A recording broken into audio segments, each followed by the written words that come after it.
Hello, I'm Simon from Aubrey Allen, and today we're going to have a look at our wonderful fillet steak on the bone. I'm really lucky in my job because I get to spend time with lots of the best chefs in their kitchens, and the best part of all, they tell me how they cook things and how they really enjoy them. So we've got what I class is the champagne of beef, because this is 2 years native breed, and then we brought it to Aubrey Allen and we actually dry age it. What that means, it gets locked away in a locker where we concentrate the flavours.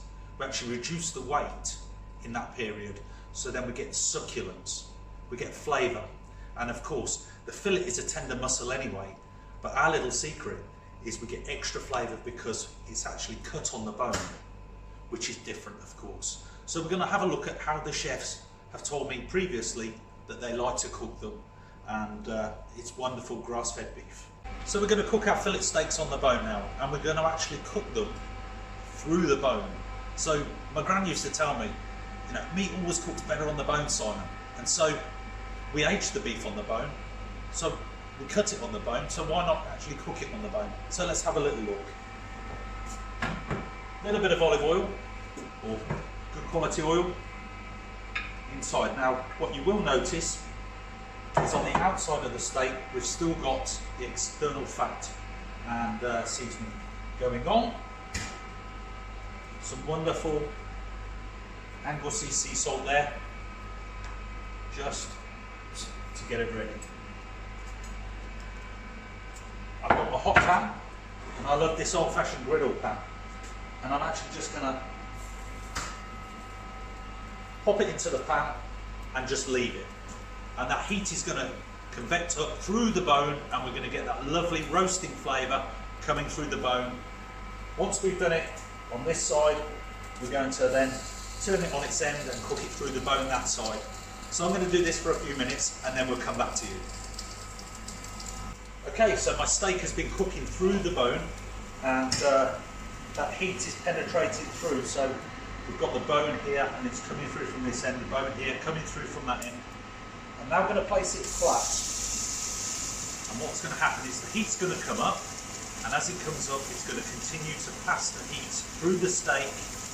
I'm then going to turn it over, and when I turn it over we're going to get the same from the other side, but at the same time the heat at the top is still coming down. We call it the Maillard reaction, and so we're actually cooking the steak from both sides, which is just perfect. And of course with the griddle pan we're going to get those nice bar marks on there. Absolutely wonderful. So I'm going to continue to turn the steak. I'm not going to tell you to touch it or whatever. I'm going to use a temperature probe, and I aim for around about 52, 53 degrees. Bring it off and let it rest. It's then going to relax. I think one of the most important things though is when you come to cook this steak, you bring it out of the fridge beforehand. Bring it up to room temperature, so you're not cooking it from the fridge temperature to room temperature and then on. You're actually just bringing it up from room temperature all the way through. Look at that, wonderful. It's sizzling in the pan, it's magic. Just look at that, we're on the way. So I am literally just turning this over, and that heat is penetrating through. You might need to open the window because the smoke's coming out of it, but it's just how I like to cook. So it's going to be beautiful, black and blue. It's going to be caramelised on the outside. It's going to be lovely and blue on the inside. It's just the way I love steak.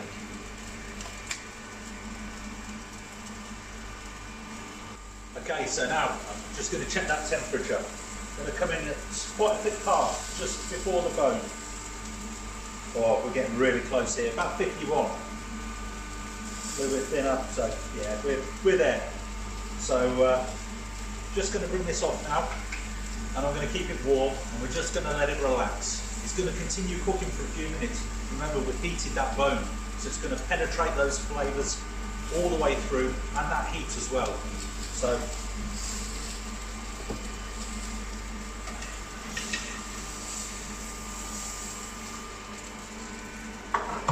look at that, wonderful.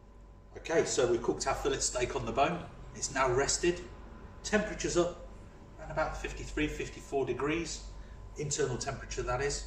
And we can see the bone here on there. So all I'm going to do to make it nice and easy. Now I could literally serve this on my plate. It gives a bit more presentation, a bit more presence.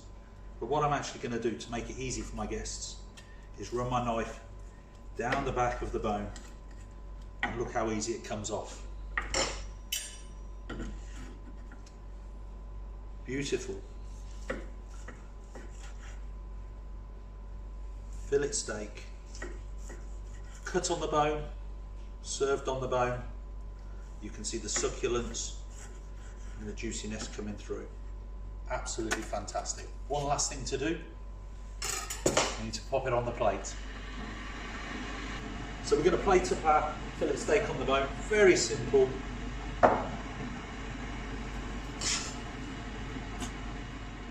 Beautiful fillet steak.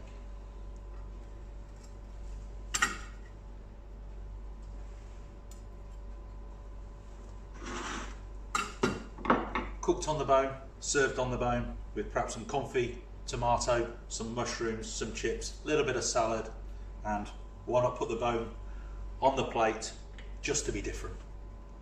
Aubrey's fillet steak on the bone, cooked at home.